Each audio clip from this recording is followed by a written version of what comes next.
Hello और इस नए एक्सप्लेनर में खुशामदीद। आज हम एआई एजेंट्स के इस मैजिक शो से पर्दा उठाने वाले हैं। हर तरफ एआई एजेंट्स का शोर है ना? देखने में लगता है जैसे इनके अंदर कोई जादू है जो खुद ब खुद सब कुछ ऑपरेट कर रहा है। लेकिन आज हम इस हाइप के पीछे छुपी प्रैक्टिकल आर्किटेक्चर को समझेंगे। आज हम देखेंगे कि आखिर ये एजेंट्स हकीकत में किस तरह काम करते हैं और इनकी असल रियलिटी क्या है। तो चलिए बगैर किसी देरी के इस सफ़र का आगाज करते हैं। हमारा आज का रोड मैप बिल्कुल सिंपल और स्ट्रक्चर्ड है। पहले हम ओपन क्लॉ की हाइप को एनालाइज करेंगे, फिर इसके एआई गेटवे का अंदरूनी ढांचा देखेंगे, उसके बाद मेमोरी और टूल्स को समझेंगे, फिर बात होगी अहम सिक्योरिटी मसाइल पर और आखिर में हम अपनी हतमी राय देंगे। चलिए शुरुआत करते हैं हिस्सा अव्वल से, दी ओपन क्लॉ हाइप। आखिर ये इतना बड़ा मुद्दा क्यों बना हुआ है? टेक की दुनिया में आजकल वैसे ही एआई को लेकर बहुत उथल-पुथल और एक्साइटमेंट पाई जाती है। हर रोज एक नया टूल सामने आ रहा होता है। लेकिन जरा ओपन क्लॉ को देखें, 3,08,000 गिटहब स्टार्स। ये वाकई हैरानकुन है। इस प्रोजेक्ट ने मकबूलियत में रिएक्ट और लिनक्स कर्नल जैसे मैसिव और वेल एस्टैब्लिश्ड प्रोजेक्ट्स को भी पीछे छोड़ दिया है। ये लिटरली इतना बड़ा फिनोमेना बन चुका है कि हाल ही में इसके क्रिएटर पीटर को ओपनएआई ने अक्वायर कर लिया है। आखिर इसमें ऐसा क्या मैजिक है जिसने सबकी तवज्जो अपनी तरफ खींच ली है? तो सवाल ये पैदा होता है, क्या वाकई ये सॉफ्टवेयर वजह है कि एआई आजकल इतना ओवरवेलमिंग लगने लगा है? ओपन क्लॉ की सबसे बड़ी ताकत इसकी स्पीड और एफिशिएंसी है। ये वो काम फौरन कर सकता है जिन्हें पहले विजुअल नोड प्रोग्रामिंग या दूसरे टूल्स के जरिए करने में घंटों लगते थे। मिसाल के तौर पर अगर साइबर सिक्योरिटी न्यूज़ को स्क्रैप करना हो या एक ही बार में पूरा सर्वर मॉनिटरिंग डैशबोर्ड बनाना हो, ओपन क्लॉ ये सब एक सिंगल शॉट में कर देता है। ये एक रियल गेम चेंजर है। अब चलते हैं इसके आर्किटेक्चर की तरफ। इनसाइड द एआई गेटवे देखते हैं इसके अंदर एक्चुअल में क्या चल रहा है। हाइप अपनी जगह, लेकिन जब हम इस सिस्टम की कोर में जाते हैं तो ये बात वाकई होती है कि ये बहुत ही ग्राउंडेड और सिंपल फाउंडेशंस पर खड़ा है। असल कॉन्ट्रास्ट वाकई हैरानकुन है। बाहर से देखने में ये किसी हॉगवर्ट्स के जादू जैसा इल्यूजन क्रिएट करता है, जैसे कोई ऑटोनमस एआई एम्प्लॉय हो जिसके पास अपनी एक रूह या सोल हो। लेकिन रियलिटी, हकीकत में ये क्लाउड में एक वर्चुअल प्राइवेट सर्वर पर चलने वाली एक सिंपल नोड.जेएस ऐप है जो 24 घंटे टेक्स्ट फाइल्स के साथ रीड और राइट का काम करती है। बस इतनी सी बात है, इसमें कोई साइंस फिक्शन वाला जादू नहीं है। इस पूरे गेटवे के 3 बुनियादी हिस्से हैं। पहला है एआई मॉडल जो इसका दिमाग है। दूसरा है चैनल्स जैसे टेलीग्राम, स्लैक या डिस्कॉर्ड जहां से एक्चुअल कम्युनिकेशन होती है। और तीसरा है मेमोरी जो कि सिंपल मार्कडाउन फाइल्स पर मुश्तमिल है।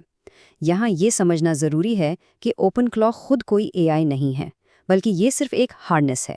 ये एक इंफ्रास्ट्रक्चर है जो ओपनएआई, एंथ्रोपिक या यहाँ तक कि उल्लामा जैसे लोकल मॉडल्स को पसंदीदा चैट ऐप्स के साथ डायरेक्ट कनेक्ट करता है। अगला हिस्सा मेमोरी, टूल्स और स्किल्स।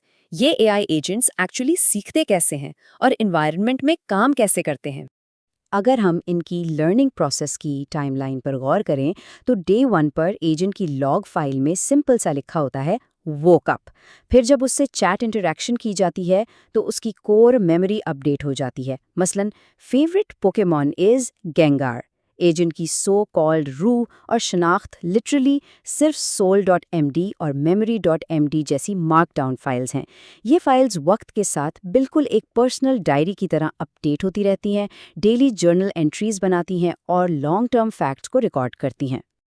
अब यहाँ सबसे मज़े की ट्रिक आती है जो एआई को जिंदा फील करवाती है, और वो है हार्ट बीट्स और क्रॉन्स। जब एक एजेंट अचानक से आकर कहता है गुड मॉर्निंग, ये रही सुबह 6 बजे की न्यूज़ ब्रीफिंग, या कॉफ़ी पीने का वक्त हो गया है, तो लगता है कि वाह, ये खुद से सोच रहा है।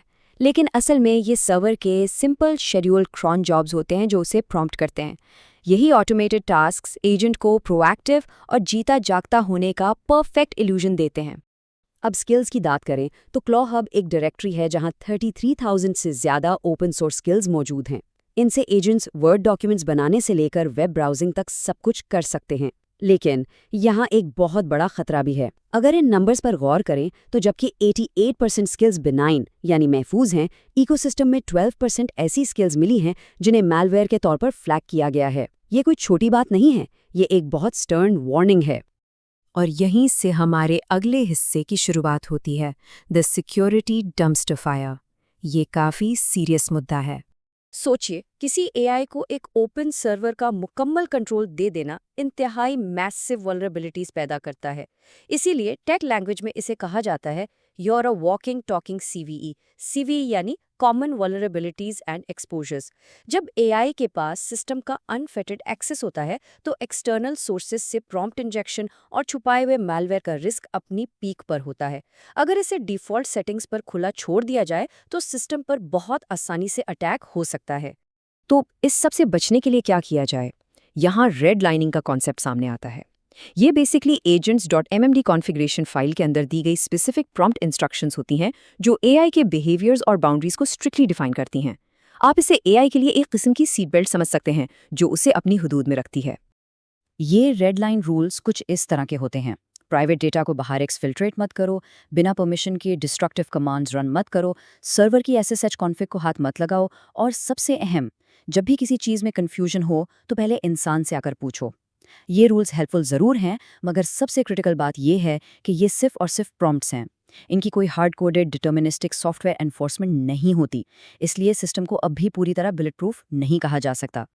तो प्रैक्टिकली इस इंस्टॉलेशन को सिक्योर कैसे किया जाए? इसके लिए 3 ज़रूरी स्टेप्स हैं।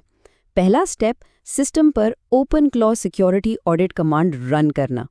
दूसरा, इसके वेब यूआई को इंटरनेट पर खुला छोड़ने के बजाय लूप बैक एड्रेस पर हाइड करके सिर्फ SSH टनल के जरिए एक्सेस करना। और तीसरा, फायरवॉल को रिस्ट्रिक्ट करके सिर्फ पोर्ट 22 को ओपन रखना। इसके अलावा एजेंट की टूल एग्जीक्यूशन प्रोफाइल्स को केयरफुली मैनेज करना भी इंतहाई ज़रूरी है। आखिरी हिस्सा, the verdict on OpenClaw. इन सब बातों के बाद हमारा नतीजा क्या निकलता है? इस तमाम टेक्निकल आर्किटेक्चर और सिक्योरिटी डिस्कशन के बाद आखिर इसका प्रैक्टिकल फ़ायदा क्या है? अगर ठीक और सिक्योर तरीके से इस्तेमाल किया जाए तो ओपन क्लॉ हमें ज़बरदस्त पर्पस बिल्ट एजेंट्स डिप्लॉय करने की ताकत देता है। मिसाल के तौर पर हम पूरा एक वर्चुअल एआई आईटी टीम बना सकते हैं, जैसे Ronnie easy the IT manager, जो सर्वर एनवायरनमेंट्स को कंटिन्यूसली मॉनिटर करें, या फिर एक हाईली पर्सनलाइज्ड असिस्टेंट जैसे हरमाइनी, जो जापानीज लैंग्वेज सीखकर आपके लिए दूसरे मुल्क में रेस्टोरेंट रिजर्वेशंस और फ़ोन कॉल्स कर सकें। इनके यूज़ केसेस वाकई बहुत प्रैक्टिकल और इंटरेस्टिंग हैं। अगर हम इस लैंडस्केप को कंपेयर करें तो ओपन क्लॉ ओपन सोर्स और एक्सेसिबल ज़रूर है, लेकिन अपनी नेचर में इनसिक्योर है। जबकि दूसरी तरफ इन्विडिया और एंथ्रोपिक जैसी बिग टेक कंपनीज अपने खुद के highly secure enterprise backed AI operating systems बना रही हैं।